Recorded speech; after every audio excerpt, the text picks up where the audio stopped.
And welcome. My name is Dr. Angela Loria. I am here at the Author Castle, and this is the beginning of the Author Incubator's first ever Transformational Author Summit. And you are part of it. So thank you so much for being here. We're so grateful.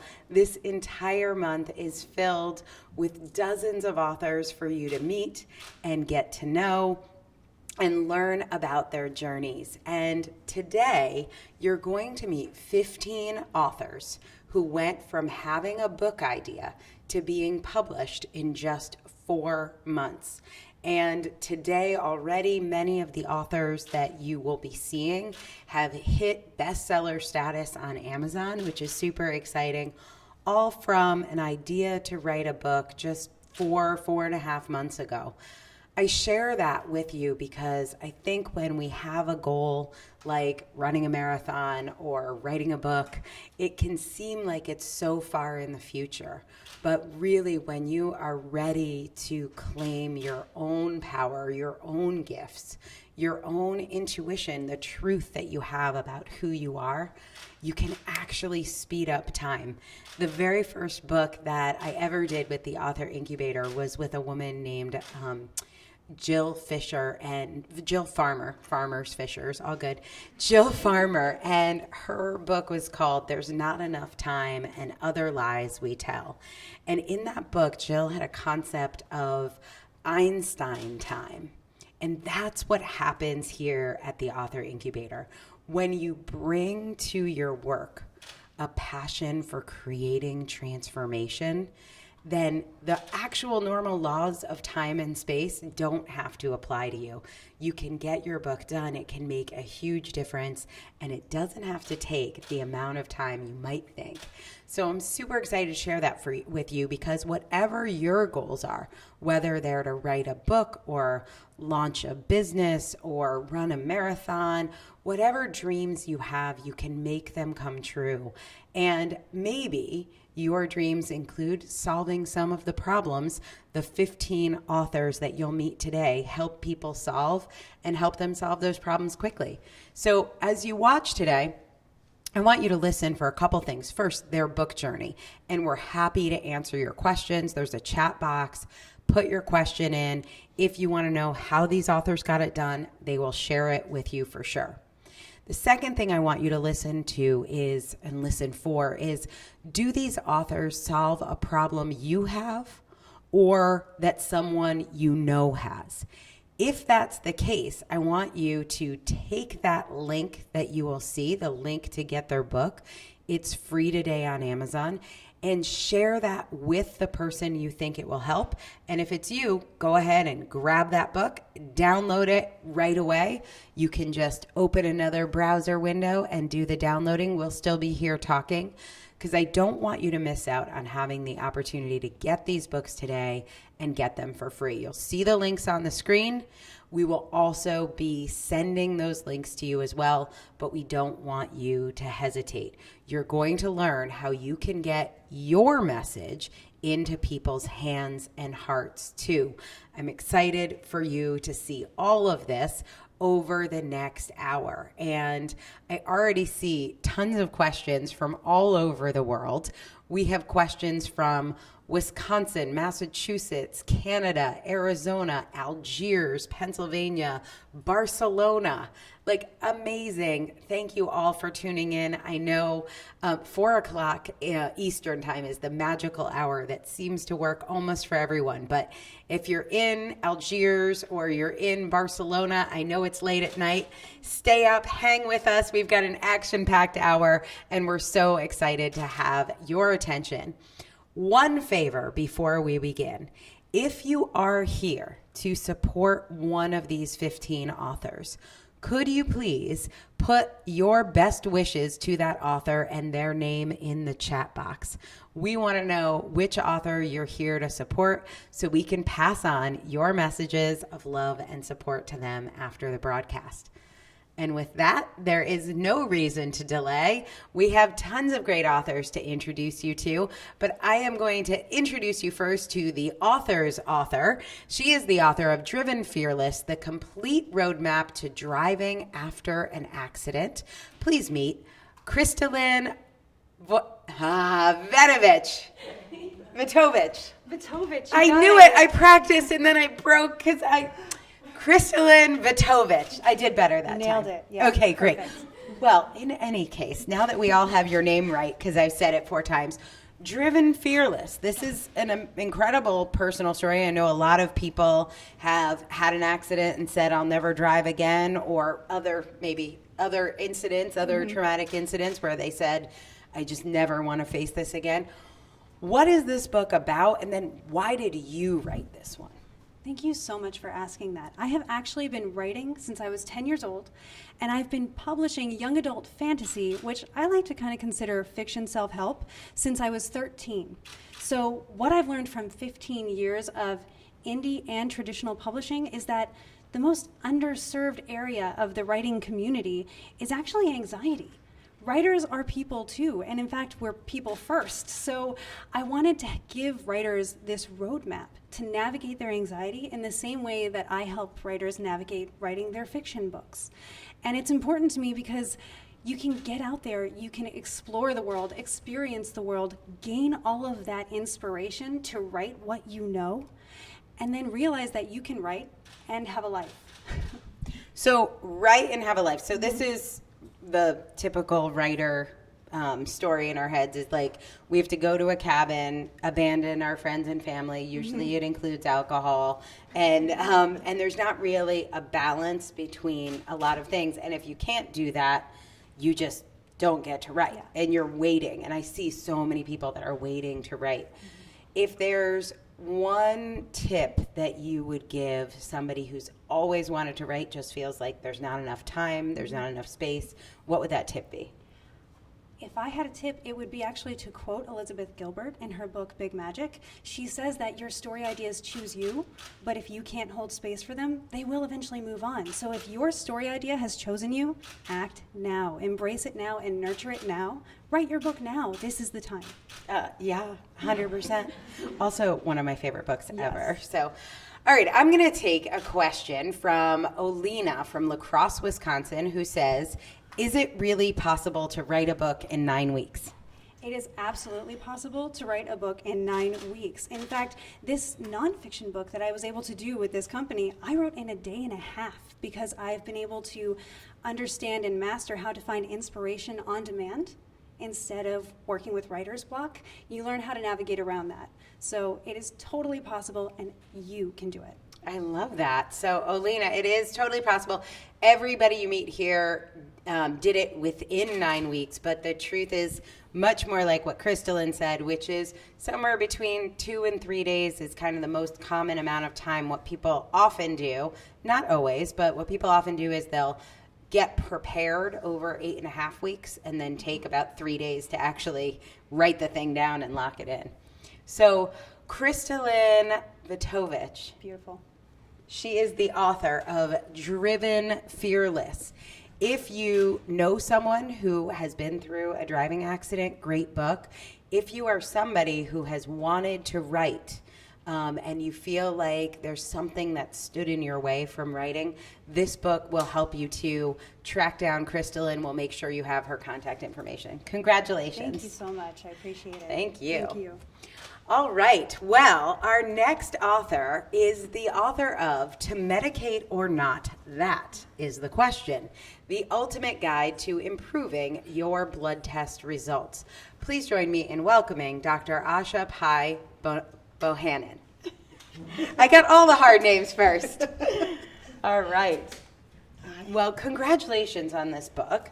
You wrote To Medicate or Not, and I know you're a pharmacist. So when I think of pharmacists, I think the answer to the question to medicate or not is medicate. That's why we're here. You come, give us the prescription, and we fill it.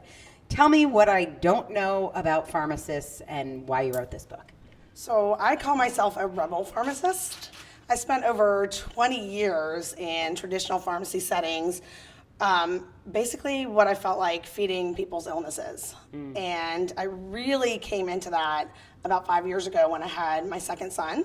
And I spent 10 weeks in the bed trying to figure out how to nurse a newborn. And I had bronchitis, walking pneumonia, strep, all over this 10-week period. And just like everybody else, I used conventional medicine. I went to the doctors, I went to different practices and practitioners, and I was just getting sicker. And I realized it was from my life and the stress from the environment that I was in, and I just was looking for other answers, and so I decided to create it myself. So I created the 7 Steps to Harmony process that I describe in the book to be able to walk people through that process to find alternatives to their healthcare and struggles. So is this book for people who just feel like they're on too many meds and it's just not working for them? Like, who would you say is the person this book was really written for? It's for the person looking to not have to get on any meds. It's alternatives to using the least amount of medications to find the healthiest life that you love to lead. I love it. Fantastic. Well, let's take a question now there's so many good questions. I feel like we should take one from Chuck, because Chuck is from a place I've never heard of. New Liskard. Good old New Liskard. Sure. Haven't been there for a while. No. Chuck from New Liskard says, how much time daily did you devote to writing? Daily, it was always on my brain, I will tell you that.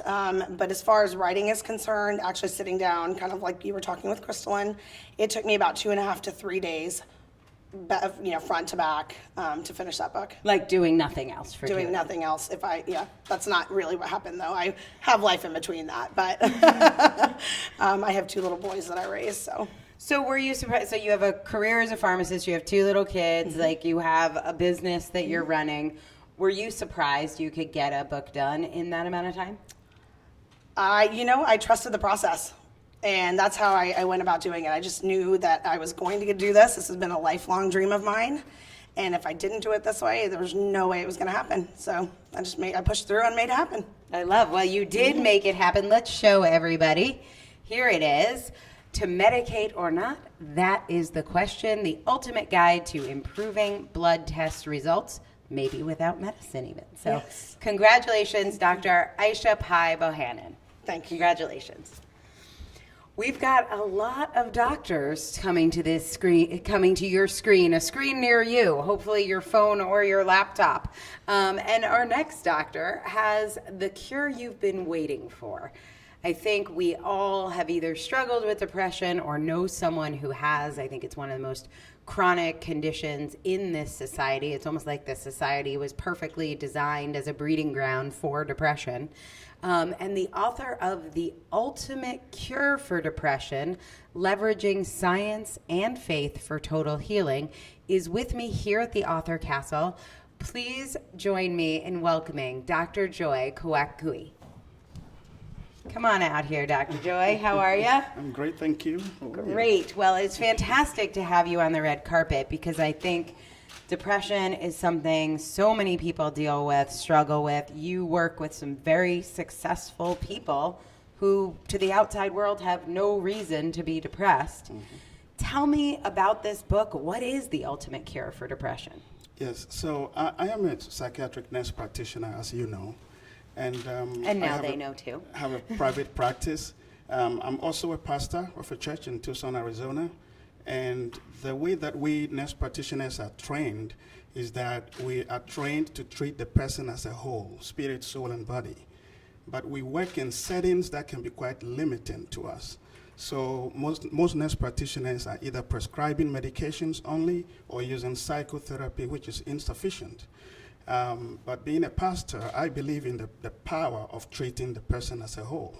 So my book, The Ultimate Cure for Depression, is meant to help anyone out there who is dealing with depression or an emotional or mood problem to leverage science and faith and everything in between to help in their healing process.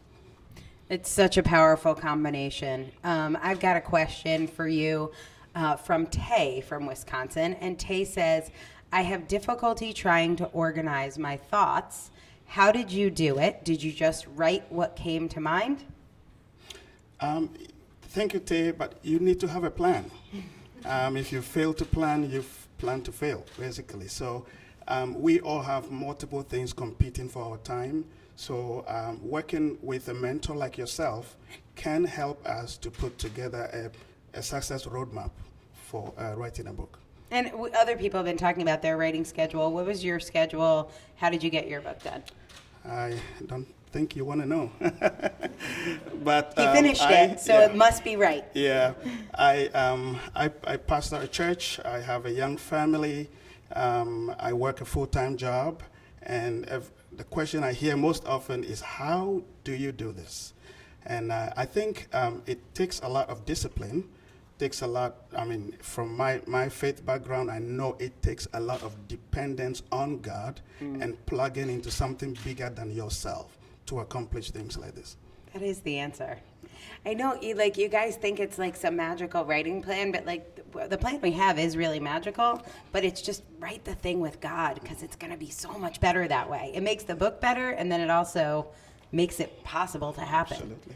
But it sort of sounds, until you're doing it, it sounds like that's not a very good plan. Yeah, exactly. But I promise it is. So if you are somebody who has dealt with depression, managing depression, or knows someone who has Dr. Joy's book, The Ultimate Cure for Depression, Leveraging Science and Faith for Total Healing, it's a powerful message from a powerful teacher. Thank you for joining me on the red carpet. Thank you. Congratulations on your book. Now, our next author is the author of a book that I think many of you will want to buy for the person you sleep next to.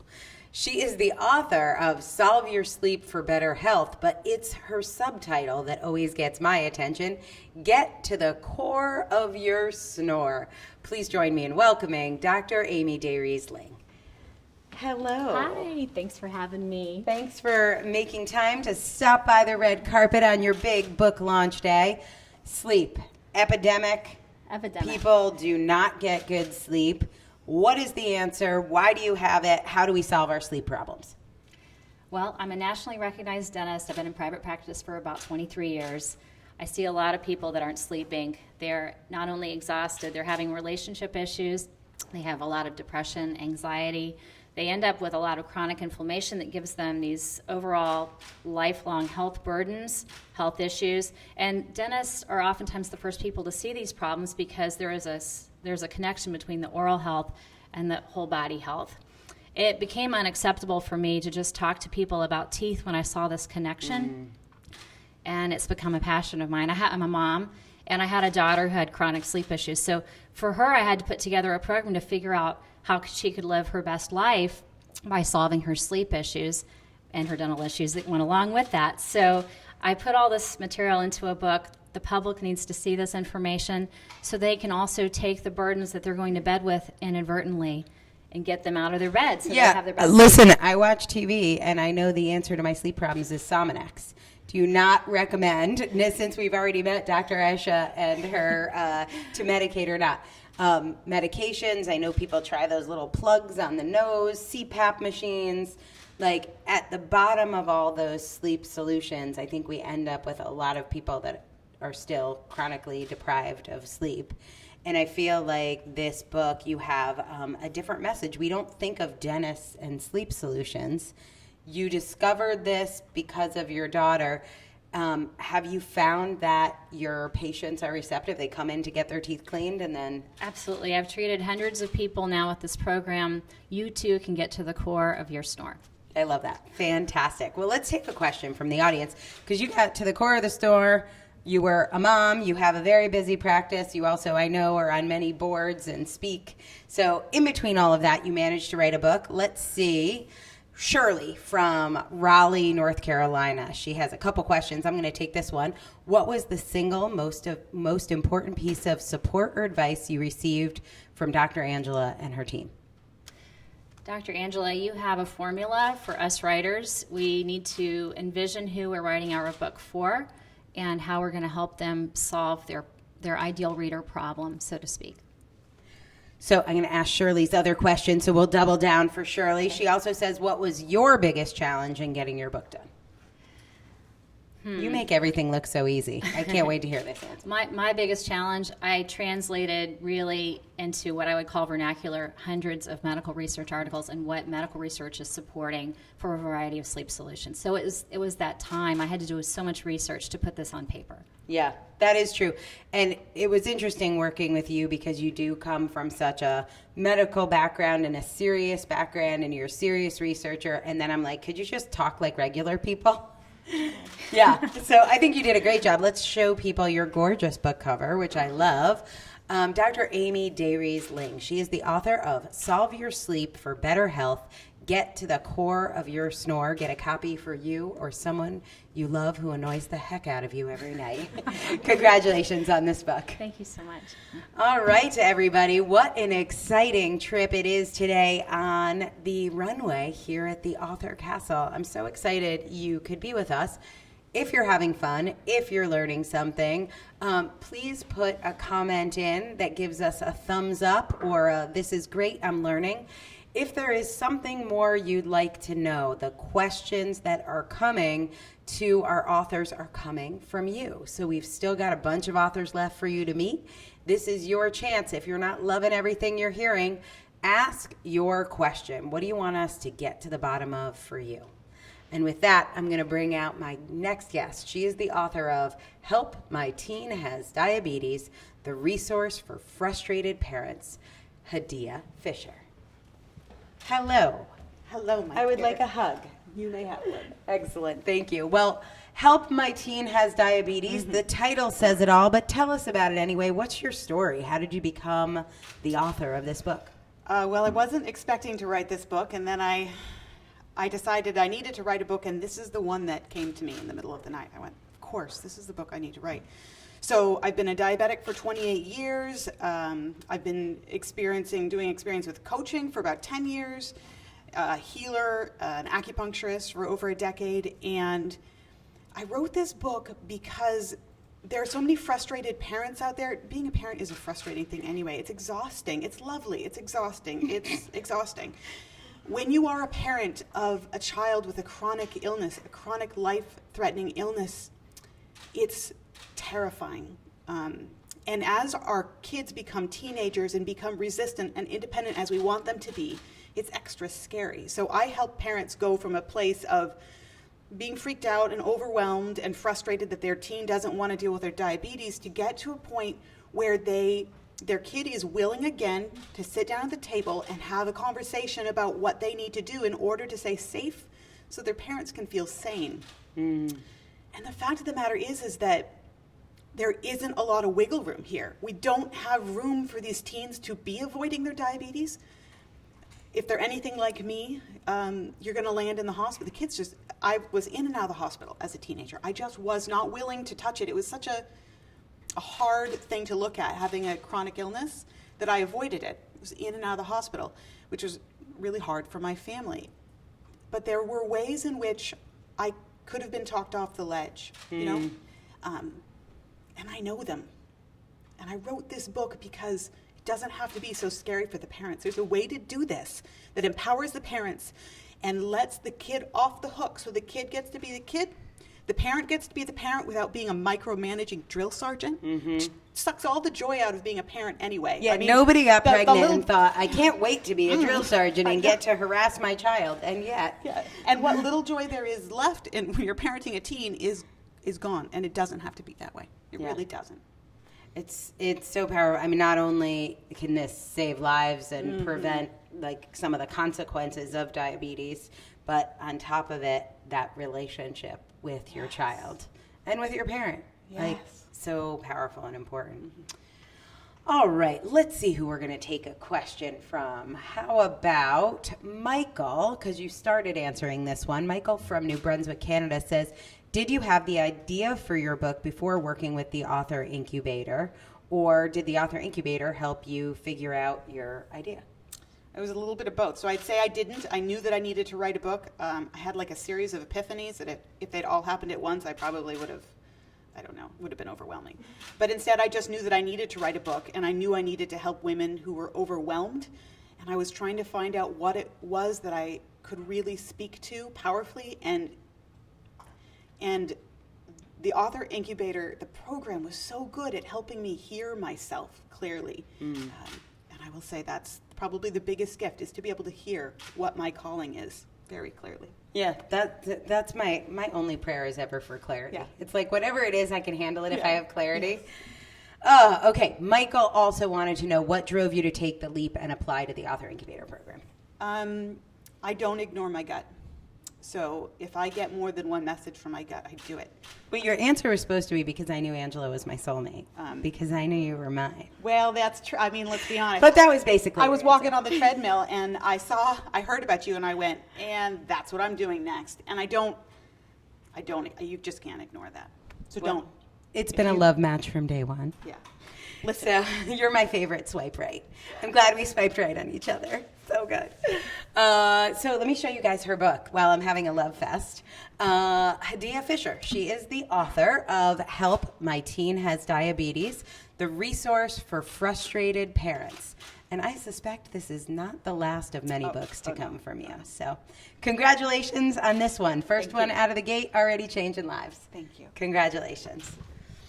All right, everybody. Well, our next author is we've had a lot of talk about different medical conditions and physical conditions of the body, but we are now going to turn our attention to another topic near and dear to my heart, and that is the topic of business. And there are some surprising secrets our next guest is going to bring if you are a business owner. Dr. Francis Mbunya is going to talk about his book, Skyrocket Your Business at Zero Cost, Make the Difference in Company Growth and Community Development. So excited to bring Dr. Francis Mbunya to the stage. Hello. Hello. It is so great to have you here. I'm very excited for people to hear your story and the message in this book about how community development can actually increase company growth. How did you come to this realization, and how did you write this book? Okay. As a civil war exile from Cameroon and having found myself in the United States, I've been able to use my 12 years experience in community development and micro enterprise development to really create massive success for myself. So I decided to write this book to help business leaders show them how they can leverage the power in participating in community development to grow the business. One of the biggest challenges with business leaders that are very much concerned with poverty, with solving unemployment, poor housing, they think they can really do much because it's taking a lot from their profit margin. But then in my book, I show them how they can do it in a way that it instead contributes to their company growth rather than taking away tons of money from the business. This is what's so business. This is what you mean by zero cost in your title is Yeah. right away you can start seeing a return on that investment. And I think you're right. Like business leaders, yes, they need to focus on money and profits, but they are worried about things like housing and poverty and lack of jobs, and the idea that you can grow your business, skyrocket your business, you say, and help make the world a better place. That's such a powerful combination. I think we're seeing more and more of it. So, so you're from Cameroon. Yeah. And can you tell us a little bit about Cameroon? I think most people don't know about Cameroon. Tell us something about your country. Okay, I love to talk about Cameroon, but then as of now, Cameroon is going through a series of, I can say, civil war, which kind of make it uncomfortable. But it's a great country where I've been able to do a lot of work there with little communities, help a lot of people find alternative income sources around their business, help a lot of companies being able to come to connect with community members, and this has really helped them to make a difference in the way they do business. It's a lovely country. We speak French and English in Cameroon and about 250 local languages, so it's a really diverse country. Wow. Well, thank you for educating us, and I love the work you've done there with micro lending and community development and helping young people start businesses too, which is exciting. All right, I got a question from you from Wendy Zare. I bet we know her sister. So Wendy says, what was your favorite part of this journey so far?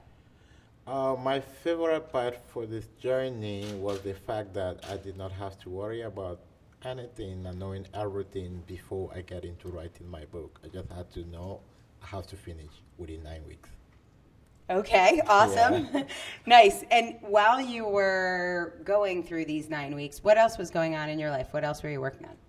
A lot was going on. I have a wife with 3 kids, and I was working full time. I was also doing a lot of research back home with working with a non-profit organization. But it was surprising that along the way, with the way the system of the Author Incubator is organized, I could find time that worked perfectly for me, and that actually make me to create a lot of creativity in the process of writing. And I've been trying to write this book for the past 3 years, and I did not get it finished. And it was surprising that I could do it in 9 weeks, and it was so perfect. Well, we knew you could. Let's show it to people because here it is. Skyrocket your business at zero cost. Make the difference in your company growth and community development by Dr. Francis Mbunya. Thank you for being here. Congratulations.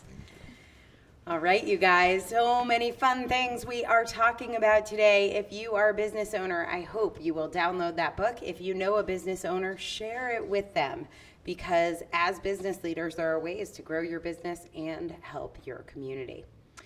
Our next author is the author of The High School Sweetheart's Survival Guide to Uncoupling, Secrets to Moving Forward After a Marriage That Defined You, Corinne Piat. Hello, how are you? Great, how are you? I'm so excited to talk about this book. What a journey you have had. Let's tell people about The High School Sweetheart's Survival Guide to Uncoupling. Well, this was a book that I certainly never expected to write. I started my journey into the healing arts at the age of 10. I was very passionate about being my best person, self-development, and sort of evolving relationships, and an observer of my own parents' relationships, their marriages, their divorces, and I was very committed to creating a marriage that was very evolved. So it was really surprising that I could have a happy, evolved marriage and still be facing divorce. And I married my childhood sweetheart. I met him when I was 14. We started dating nonstop till when we were 15. Had 3 children, a house and picket fence, and realized that we were in a place where the most loving decision was to uncouple. And I know what that feels like. I know what it feels like when you've built a life, when your family life is central to you, and it's in pieces, and you have no idea who you are outside of your marriage, and how to move forward. So here it is, a part of my healing, and also part of my gift, to be sharing how to get there, how to be your best person, and how there's so much in front of you to come. I think it's so hard when you've been, I like this phrase that you use, a marriage that defined you. Yeah. When your identity is so wrapped up in being part of a couple, then to find, like, who are you, especially if it's from when you were 14 or 15. Is there one tip from the book that you would want everyone to know? I don't know, there's so much. What was the thing for you that made you want to actually put this into a book instead of it just being a private journey for you? I feel like marriage is changing. It's not what it used to be. It's not your parents' generation. It's certainly not your grandparents' generation. And uncoupling, a divorce can be meaningful, and it can be honorable and caring and generous. And that is what I really want to share with and provide support and doing now Yeah. Yeah, I think that's so powerful. Okay, we're going to take a question, and let's see. How about if we take this question? This is from Lakeisha from Portage, Indiana, or Portage, Indiana. I'm not sure. It's probably Portage. It's Portage. Portage. I was sort of, I always lean Canadian. That's So nice, if I can do Portage. the Canadian, yes. Then I realized, it's Indiana. It's probably Portage. Hello, Indiana. Glad you're in the house. Lakeisha says, when it comes to writing your book, what challenges did you have and how did you overcome them? Time management was difficult for me. I have 5 children, I have 3 dogs, and I've got a household and full-time job now that I was a single parent, and met a wonderful man that I'm engaged to be married with, and so we were blending families, and I What's the so okay, yeah. that sounds Okay. impossible. You got it done. What did yeah, we do? I know, Did right? we help? You definitely helped. This was, and you do find time. I felt super committed to getting this book done. How did you write it? Did you carve out a couple days and have people babysit? Did you wake up early? I would do all of the above. I worked after, I learned how to write. This was my first book, so I really learned what worked for me, and I used it. And there's so much support here. Oh my gosh, so much support. Anyone you want to shout out from the team? You? Oh, thanks. No, that's not what I meant. But thank you. Oh my gosh. Well, yes, Mariah helped me incredibly, who's my editor, helped me always remember that you write forward, you write ahead. It's not, about being perfect, and you keep going at it, and in the end, you end up with this beautiful creation that's ready to share. And Let's share it. Yeah. Here it is. Yeah. I love this image. Thank you. This is Corinne Piat, the High School Sweetheart Survival Guide to Uncoupling, Secrets to Moving Forward After a Marriage That Defined You. Congratulations. Thank you very much. Please go ahead and get this book. You'll see the link to get this book and all the others on your screen, as well as coming soon in email.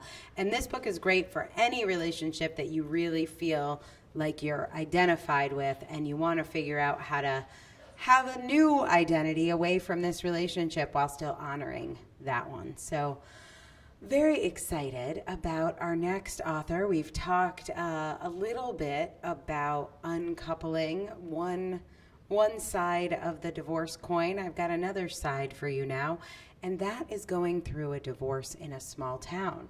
Small Town Divorce, a roadmap through devastation, despair, and drama, is the next book we'll be talking about, and the author is here. Her name is Denise Anderson. I'm going to ask her to join me on the red carpet. Hello. Angela. It's great to see you. I'm glad we get to talk to you before we go into your book launch, because I want people to know about Small Town Divorce. What's this book about? Why did you write it? Well, as a life coach and mentor, I have mentored a lot of people from a small town community solve big problems. So I wrote this book to help women who are tired of the struggle, the stigma, and the drama of separation and divorce. Angela, I know firsthand what it's like to go through a life-changing event in full view of others and their opinions. So unfortunately, people give a lot of credence to other people's judgments, opinions, and thoughts. And what ends up happening is they end up living a very small, they want to hide, and they end up, being small in life rather than owning the true power of who they really are. I think one of the challenges is when you're in a small town, it feels like to just say everything's fine would feel like kind of not being very truthful, but to look like a hot mess feels embarrassing. And it seems like there's no good places to move. There's no good moves to make. You're kind of trapped on the board. Exactly. There isn't really anywhere you can go. So you can't go down to the coffee shop, going to get groceries, really actually living your day-to-day life, becomes extremely difficult. There's always eyes on you, people looking at you, judging you, having an opinion about what you're doing. It's funny because that sounds like Facebook for me. It's Facebook, it's life, it's everywhere, right? It's at the office, it's a lot of places, and Yeah. it's a real thing. And it really disheartens me when people are holding back from their dreams, their desires, and things that they want to do because it's like, what are people going to say, and where can I go? Right. Yeah, Totally. It's really sad. Well, let's talk about writing your book. Nicole from Barcelona, because let's just pretend we're in Barcelona with Nicole. Nicole says, what actions did you take that most served you in writing your book that you might not have were it not for the Author Incubator? What I learned from the Author Incubator was to really own my own sense of creativity and to do what I needed to do to get into that zone of genius.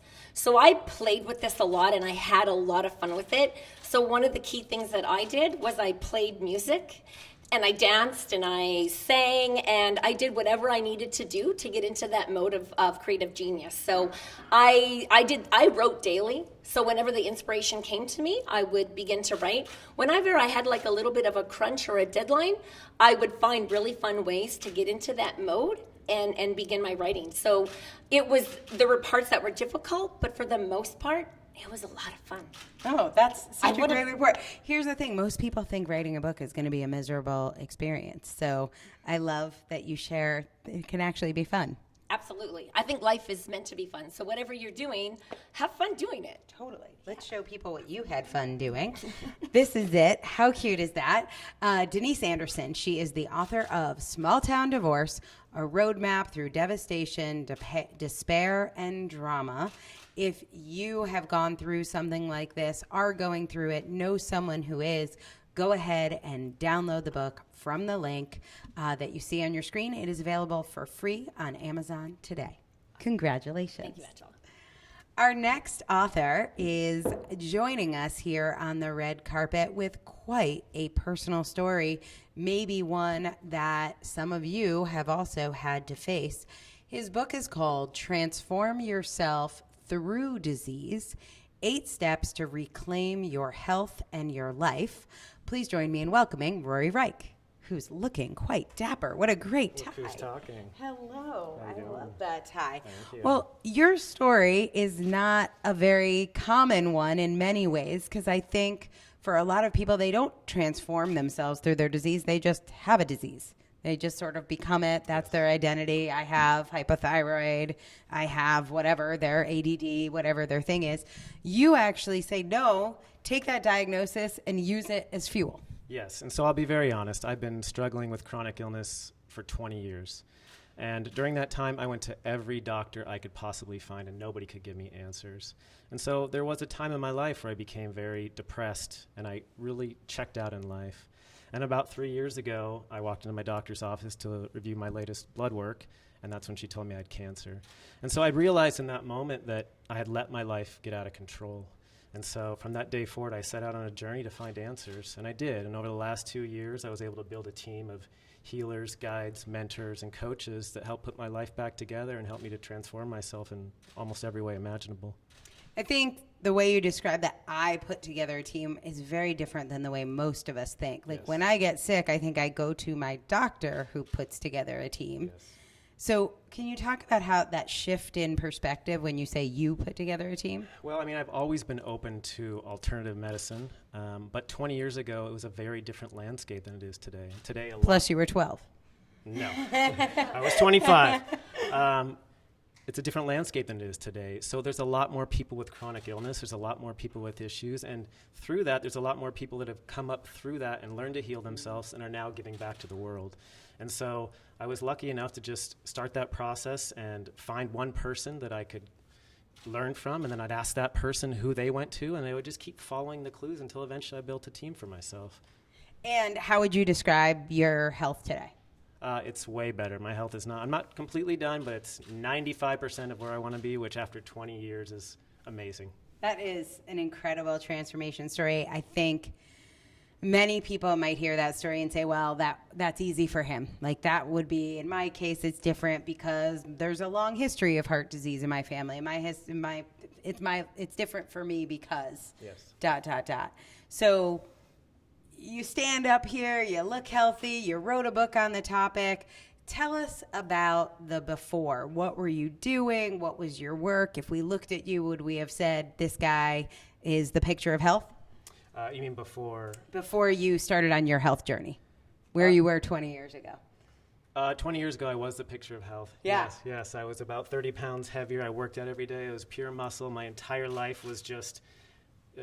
And you were actually a personal trainer, right? I was a lot of different things, yes. And my whole life revolved around health. And then one day I woke up and I was just exhausted and I never recovered. And so my identity and who I thought I was gone for 20 years. And that was a very difficult place to be. And so I'm very excited to kind of get back to the core of who I am. And it's been a tough journey, but I want to tell people that there's hope. And after 20 years, if I can do it, so can you. Love that. All right, we're going to take a question from the audience. Kelly from Abington, Pennsylvania says, how do you know your book will transform lives? That's a great question. I'd say that, I know how frustrating this experience can be. I think the most important thing is to find somebody that's been through your problem and to team up with them and to use them as a coach and just to never stop. You have to believe every day that you are getting better and better and better. And it's a process and it's a journey and it's not going to happen overnight. You just don't ever give up. So with your book, did you have a book launch team? Have people read it? Do you know that it's going to help people? Do you have just an inner knowing it's going to help people? Or do you have some evidence that this book will make a difference? Oh, I definitely think it'll make a difference. I have a book launch team and there's already people that have read it that I wouldn't even have thought would have got a lot of value because I didn't have health issues. But it's a philosophy and a way of pursuing your life goals that kind of works for everybody. So I love it. So my answer to you, Kelly, I think it was Kelly, but now I lost track. Yes, Kelly from Abington, Pennsylvania.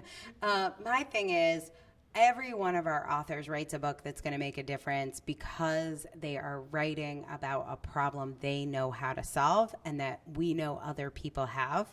But the most exciting moment for me is when your book launch team, which are your early readers of the book, start reading the book and you start hearing back from people. They learned something from the book. They changed their life because of the book.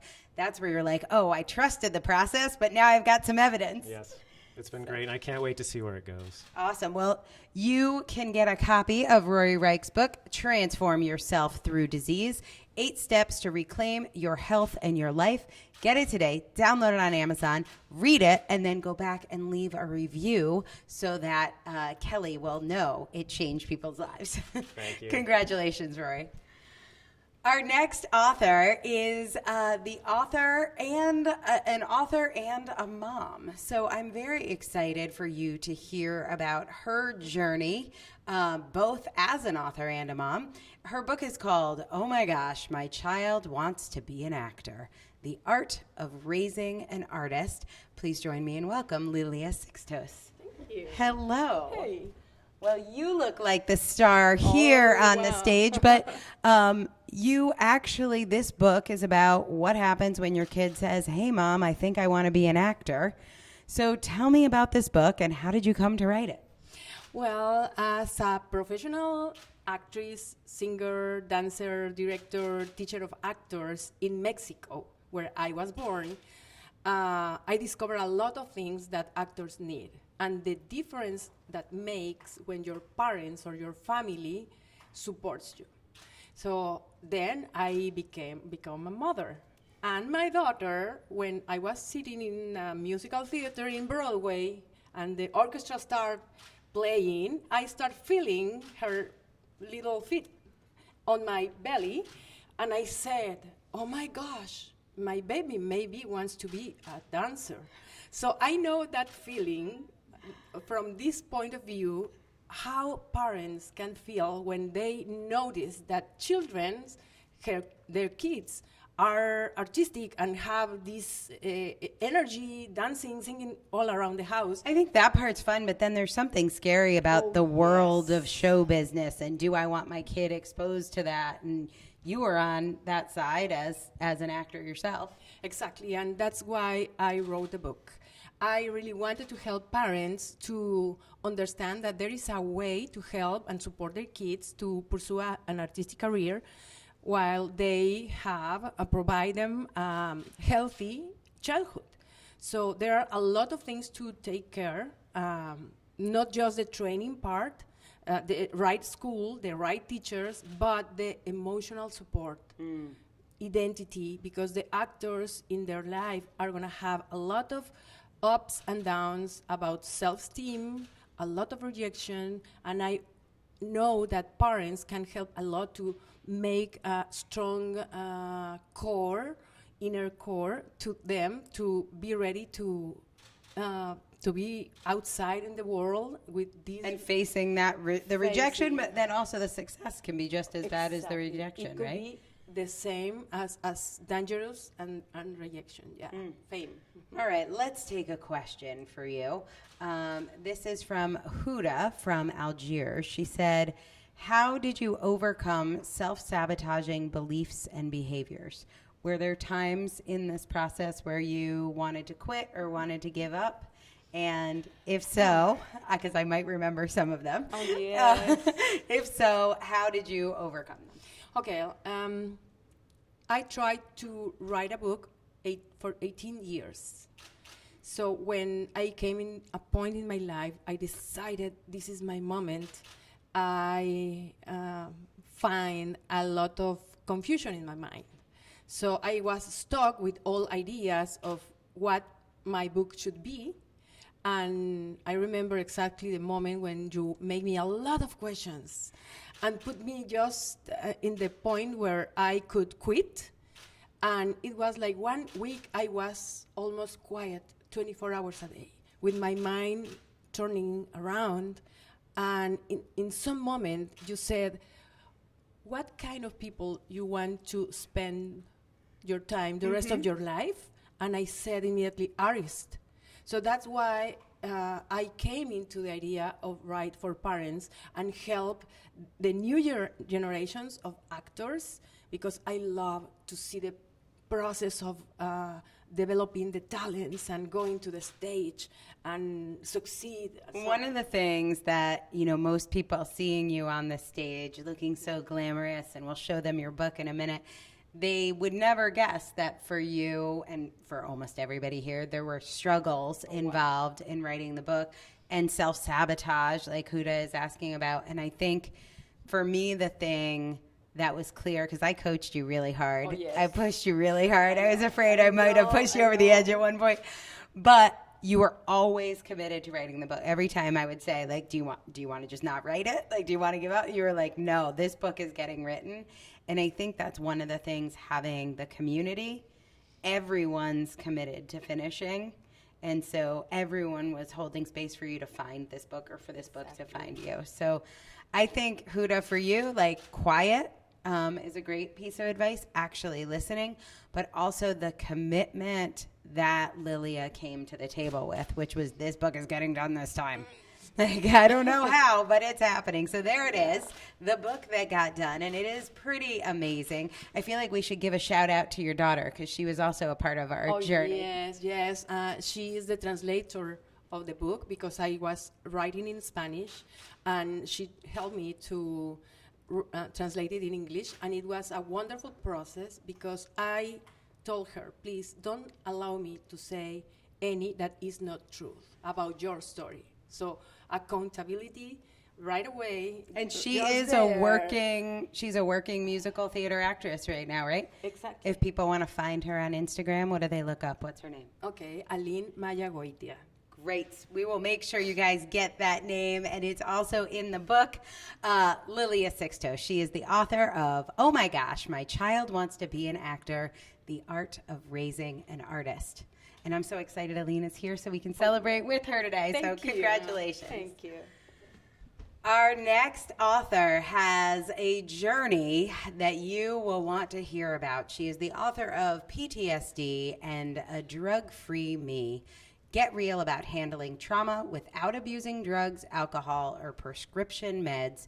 There is so much more to this author than what that title says. I can't wait for you to hear her story. Catherine Sherwenka. Hello. So, trauma, which I feel like if you're alive, it's hard to not have, but most of us either medicate or self-medicate trauma. You found a different path, and trauma found you through a different path. So let's hear your story of trauma and recovery without self-medication or drug medication. Thank you, Angela. A former hairstylist, lived in New York City, and 9/11 hit. Right, celebrity hairstylist, right? Hairstylist. Yes. And my life got shattered. The life that I thought I was going to be living was crumbled, and I began my inner search. That was in 2001, obviously. I'm like, we remember. Went to see a psychiatrist, put me on prescription meds, Klonopin. I'm sure some of you know about that. And while it did take care of the anxiety and the stress, it also took care of a lot of other things that we feel, and I felt numb. And I'm like, this may have helped the anxiety temporarily, but it's not the long-term fix that I'm looking for. And therein began my search for something deeper, something more meaningful, something more permanent. And here we are, 18 years later. So what do you think is at the core of your message? What's the thing you want people to know about how to handle trauma? That there's another way. I feel like we are living in a culture right now that is prescription med happy. Everybody's popping a pill for anything and everything. And it's almost an epidemic. It almost feels like it's an epidemic with the anxiety, the depression, the trying to feel and yet trying to not feel. And there's other ways. There's alternatives to living a life where you can actually feel connected, where you can feel calm, where you can feel creative, and you don't have to abuse alcohol, drugs, or prescription meds. So Teresa M. is asking what inspired you to write your book. I feel like we should share about the phone call you got from Las Vegas. So 9/11, that story was chapter 1. I knew that was going to be a book someday, but I didn't know how it was going to come about. And what my last chapter ended up being about is getting a phone call after the 1 October shooting in Las Vegas, inviting my company to come in and guide meditation for the first responders to help those people handle the trauma, the stress, the post-traumatic stress disorder from that incident. And I knew I had 2 chapters, and I just didn't know what I was going to put in the middle, and found you. And wow, what a journey. Had no idea that it would be what it's been, but very grateful. So what's in the middle? We're going to show them your book.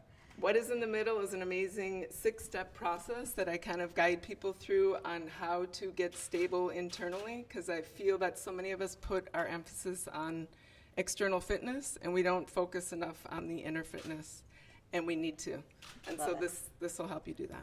Awesome. Well, you can get this right now for free on Amazon. It's Catherine Sherwanka's PTSD and a Drug-Free Me. Get real about handling trauma without abusing drugs, alcohol, or prescription meds. Congratulations. Thank you. Our next author also works with children. We've had, I think, 3 books really focused on child actors, kids with diabetes, and now here is a condition that many teens and adolescents deal with, and probably even younger kids. It is the issue of cutting. The next book is called Holy Shit, My Kid is Cutting, The Complete Plan to Stop Self-Harm. Please join me in welcoming Dr. J.J. Kelly with a fantastic rap. I knew you would like this. Yes, I will be attempting to steal that later. You're kind of doing a Marilyn Monroe here for me. I'm feeling it. Holy shit, my kid's cutting. You know I was a cutter. I totally understand this journey. As a kid going through it, it really did seem like a good idea. It felt less painful than the alternatives I had available. It works. It really was quite effective. I never thought about it from my parents' perspective, and that's really what you do here in Holy Shit, My Kid's Cutting. Mm-hmm. Yeah. 15 years of working as a licensed psychologist with teens, you see some gnarly stuff like cutting, and it's just I have to say a shout out to Wisconsin folks on here first. I'm going to get that off my chest Yes. so that I can. There are quite a few, a lot of people from Wisconsin. Way to You're represent. from Wisconsin and here for JJ. Send her a shout out. We'll get them to her later. So now that that's done, it freaks parents out hard, and it's understandable. And that kind of terror that they experience can cause a paralysis where they don't know where to start at all with helping them. So I work with the kids, but I wanted to give the parents the information so they could build a plan, a solid, realistic, grounded, practical plan that has tools to not only help their kid stop cutting, but get back to seeing their kid that they used to know that was laughing and smiling all the time. So you've been working with kids that are cutters for how long? 15 years, doing the DBT since 2004. And what is the typical, I know there's probably not a typical, but the typical amount of time that you think it takes for a parent to like see their kid again, have that connection again, if the parent's really involved in the process, if the parent commits and does their work? Well, that's really, really tough to answer. But ignoring it will make it last longer. I've seen kids stop the first time I mention it to them. I address it, and then we kind of don't put too much energy in it. And I think that's hard for the parents. Where is the balance between action and passivity? And sometimes they don't want to discipline them because they're worried they're going to do something. And I think they need to discipline them. And the structure actually helps to create that container that creates safety for them emotionally. Yeah, I think that's super powerful. All right, let's see. We've taken our questions from Wisconsin, so we're going to have to select another state. I feel like St. Louis is in the general area, so we'll go with Kalia. Right. Kalia says, how did you develop a support system for writing your book without any judgment? Well, you guys aren't judgmental. Is that what that means? I don't know. Are we your support system? Yeah, definitely. Okay, Absolutely, yeah. And that's saying something. Like, I don't really surrender to anybody else's stuff much in life. I'm with you, sister. So for me to just embrace this process, and I got some authenticity hits from you right off the bat. So I just kind of went ragdoll into it, and it worked, because cranking out a book in like 30 hours, yeah. Nice. Right on. Is that about what you did? Like nice. 3 10-hour days, yeah. I'm in the club. All right. I love the club. I love the 3-day club. Here is the book. Dr. JJ Kelly, she is the author of Holy Shit, My Kid is Cutting, The Complete Plan to Stop Self-Harm. Powerful book, powerful message. Thank you for sharing it. Our next author is the author of Heal Your Trauma, Heal Your Marriage, 7 Steps to Root, Rebound, and Rise by Dr. Sherry McDonald in a fantastic dress. Hello. Hi. All right, let's tell people about Heal Your Trauma, Heal Your Marriage. Well, as a practicing psychotherapist and CEO of my company, I have worked with thousands of individuals and couples. And to be honest, I've learned from them. And I have to give them the credit for pushing me to write this book. I've had several say, Sherry, you've got to write this book, and you've got to get in front of the camera, and you've got to share this with more of a crowd. So I resisted until I found you, and I felt prompted to act on it. And so I did. And what's behind my book and the premise of my book is I have worked with people coming in, and they feel heartbroken, and they're in pain, and I liken them to like a lump of coal. Oh, that's what they tell me they feel like. And as I witness them do their work, and they go through refiner's fire, and they become a diamond in the rough. And it's miraculous, and it's marvelous work. Yet, as you know, I know you know this, we heal from the inside out. And many of them leave with a bunch of tools and applications, and they get home, and things happen in life. Another problem happens, another crisis happens, and they feel broken all over again. And they're trying to apply these tools, and they just still feel a little fractured. And so through our work, because I'm going to say our work, they've helped me, we've developed the 7 steps to root, rebound, and rise, where they go from the diamond in the rough to the prize gem. And they melt away all the remaining carbon that prevents them from shining from within. Not only do they have happiness and wholeness, now they are a beam of light for others. And that's my goal, for all of us to shine together. Wow. Well, I am a fan of that. That's absolutely beautiful. I'm going to ask you a piece of writing advice from Patrick from Vermont. What's one piece of advice you wish you had going into writing your book? Oh my gosh, I had so much good advice. So to just dive in without, throw the fears aside. Don't worry about being perfect. But to be honest, I learned that from you. And so my book may not be perfect, but it's heartfelt and it's already showing magical results. So I'm happy. I love magical results. They're the best kind. Well, here is Dr. Sherry McDonald's book, Heal Your Trauma, Heal Your Marriage, 7 Steps to Root, Rebound, and Rise. Congratulations. That was Dr. Sherry McDonald. And our next guest, and if you're hanging out here saying, I got my next appointment, what's going on? We got about 10 more minutes of content for you. I want you to hang in there because we have some great surprises and announcements at the end. I think I've got 2 more authors for you to meet. So give me 10 more minutes and we will get you out of here.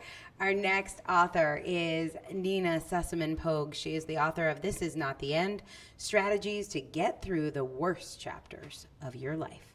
Nina, come on out here. Hello. Hello. Your eyebrows are on point. Thank you. Very nice. Very nice. All right, let's tell people about This Is Not the End, and it's really tied in with your personal story. Yes, so I've had a storied life. I was on the U.S. gymnastics team, and then I reinvented myself, and I was a news anchor, and I was an Emmy Award-winning news personality. And then I went on to work in tech, and I was working at a tech company and on the executive team during a very successful IPO. So my life has had many chapters. But throughout those chapters, I had moments where I thought it was the end. So all the good stuff you hear when I announce my resume, there's more to life than that. So this book is for people who are going through the really crappy chapters and going through the worst struggles in their life. And it's to show them how to reinvent themselves and how to get to the other side of it. So I didn't make the Olympic team. I was fired at one point at the top of my game. I had a horrific accident and I ended up leaving the television industry and had to reinvent myself each time. And people always say, how'd you do that? So I felt it was time, especially with social media the way it is now, where everybody is building these personal personas, especially the young people, millennials and people in college. They build these social medias and these personas, and then when something goes wrong or they fail or they don't get into that college or they don't make some, go pro in their sport or something happens, they don't know what to do. They're so defined by that. So this book is the skills they need and some pretty practical strategies to reinvent yourself, envision your future in a much more productive way, but to envision success in the future and how you get there. So does this mean for you when you make a commitment to something, we'll say being an author, since that's a relatively new commitment, when you make when you make a commitment to something, are you equally willing to release that commitment, to not be an author, to have the book fail, to be something else? How would you describe your perspective on that? Well, I'm obviously committed and very driven to be successful at whatever it is I step out to try to do, but I'm not going to let a failure crush me. It's not going to define me. Like, if this book's not great, if y'all don't like it, I'll be okay. I'm really just trying to help. Download it and read it first. Download it and read it. If you like it, leave a review. If you don't, email her privately. Yeah, so it's not going to be the end of me. I will go on. And my life story has been very long, and one of the things I really am hoping to do with this book is really to tap into the millennials and the younger people, to get them to look at their lives and know that just because something happens in college or something, you don't have some great success or you have totally fail at something or embarrass yourself, your life is not over. I mean, it's a really crappy chapter, I get it, but there are ways you can go on. It's going to be a story you tell someday. Yep. It's a plot twist, and your character will go on in your story, and it will be bigger than that. Yeah. I love that. Such a powerful and important message. So powerful and important that in the middle of this interview, you got to hear a champagne pop. I guess we're ready to celebrate, but we do have a couple more authors for you to meet. I am going to share with you Nina Sussman-Pogue's book, This Is Not the End, Strategies to Get Through the Worst Chapters of Your Life. Get a copy of this one, not only for you, because you're going to love the way this book is written. It's very powerful. But also for someone you know who maybe is a millennial, who maybe has had some challenges transitioning from high school to college or college to real life. It's a great gift to share with a younger person that you love. It might not even be a millennial anymore. Now I think it's Gen Z. Like whatever. Share it with a Gen Zer you love. We'll get used to this. And you're wonderful. I could have never done this without this program. Thank you. I appreciate that. All right, last but not least is the author of Broken Stronger, 8 Non-Negotiable Steps to Break Free and Become Your Own Boss, Elena Zare. Hello. Hello, beautiful. I'm so excited to talk about Broken Stronger because, like me, you are passionate about women and entrepreneurship. Absolutely. What does Broken Stronger mean, and why did you write this book? Well, first and foremost, Broken Stronger is for women who at some point in their lives feel like they have been broken, maybe knocked on their ass a time or 2 or 3 or 4 or 5, we've all been there, and can't find their strength to stand up and walk into their greatness. And so I truly believe in locking arms. So that's initially Broken Stronger, but being an award-winning entrepreneur, I'm focusing on women who are going to work every day hating their jobs. Anybody hating their jobs? Like people they're going through 5 days a week just looking forward to the 2 on the weekend. And that's your life. That's your time. You don't get that back. There's women who have so much potential, but because they're capped out in a corporation, nobody's looking at them or hearing them. And I was one of those that had the ideas and let me help, and I had to break free and become my own boss. And so that's what I want to help other women do. And when you talk about like the working 5 days and living for the weekends, I think for you there was an experience where you said, hey, like if I don't do this now, when am I going to do it? Yeah. And wanted to share that with other people. Yeah, that's huge. This book idea came to me about a year ago. And the first thing I told myself was, I'm not a writer.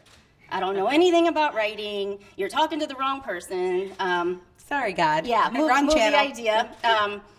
And then, I focused on corporate labels, and everybody's working on titles and leadership. And this past December, Christmas Eve, I took on a new title. At 44 years old, I became a widow.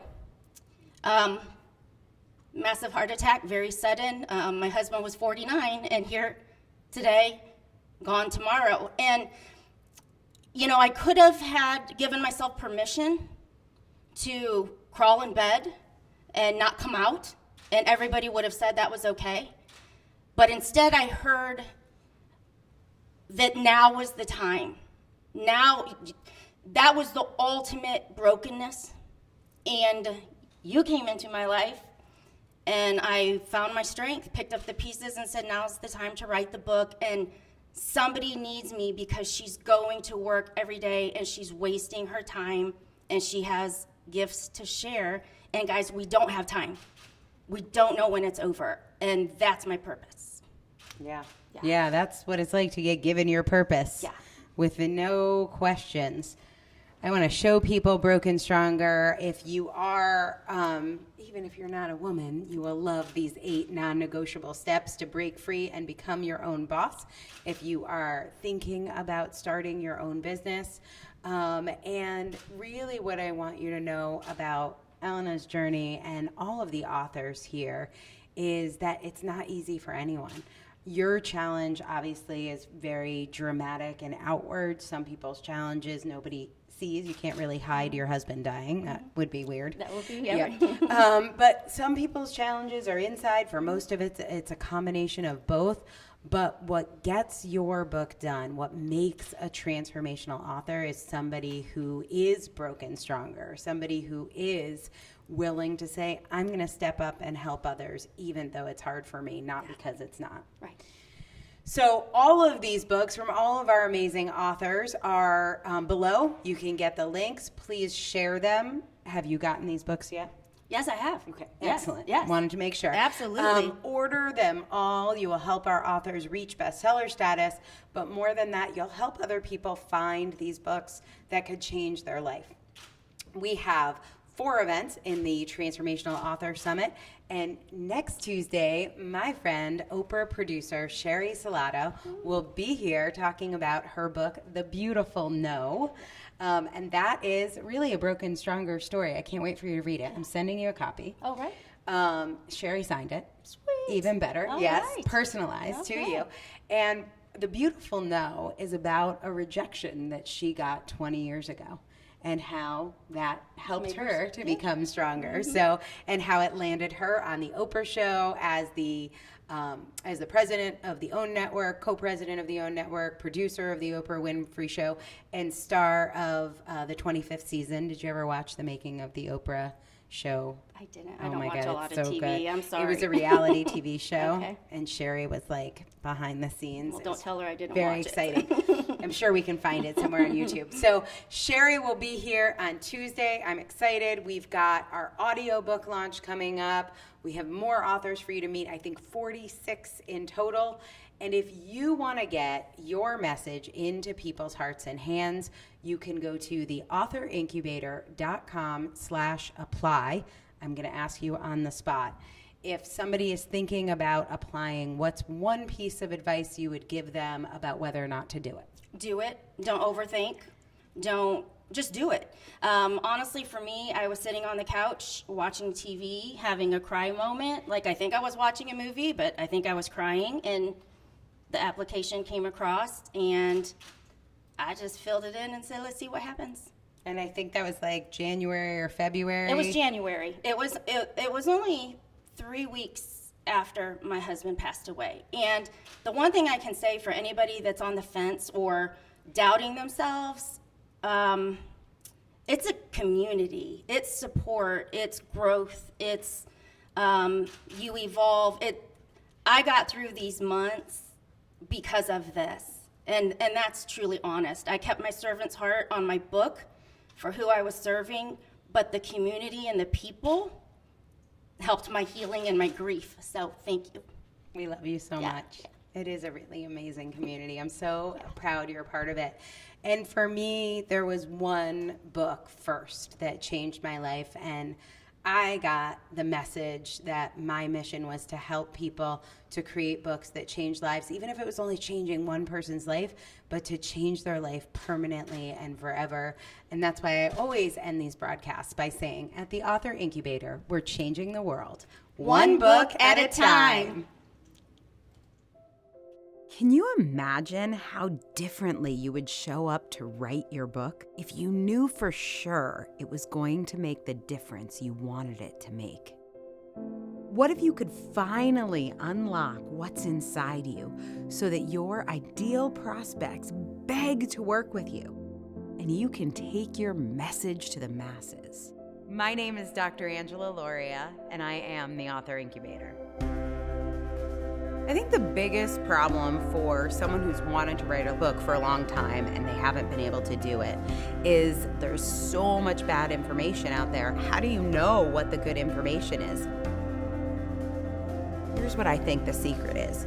When you're in a group with the Author Incubator, you know how highly selected and cultivated that group is. And you're asking, am I going to be the one person who doesn't finish this? The answer consistently for over 250 authors for us has been, if these other people can do it, so can I. You know, I have worked with New York Times bestselling authors working on their 15th book and people with severe dyslexia who could barely write a sentence. Almost everyone utters at some point in our work together, who am I to write this book? Your book should take about 40 hours to write and not 1,000. So what's happening in the other 960 hours? A lot of hiding. So that question, who am I to write this book? The answer to that is my reflection in the mirror. This is my story. What if you could just cut out those 960 hours of critiquing yourself, of getting distracted? There is no stork that brings the "you're good enough" message. That can only be internally generated. Your book is already written. It's already written, and it is waiting there for you to connect with. When you know that you're an author, when you own that and you claim that, that's when things change. And who am I? First and foremost, I am a reader. Books have changed my life on more than one occasion. I'm sure the book inside you has the power to change others' lives as well. The Author Incubator is as a person. If there's something inside you that you know no one has seen and you haven't been able to bring it out, this is the place where you dig deep and the real you gets to come out and make the difference you were born to make.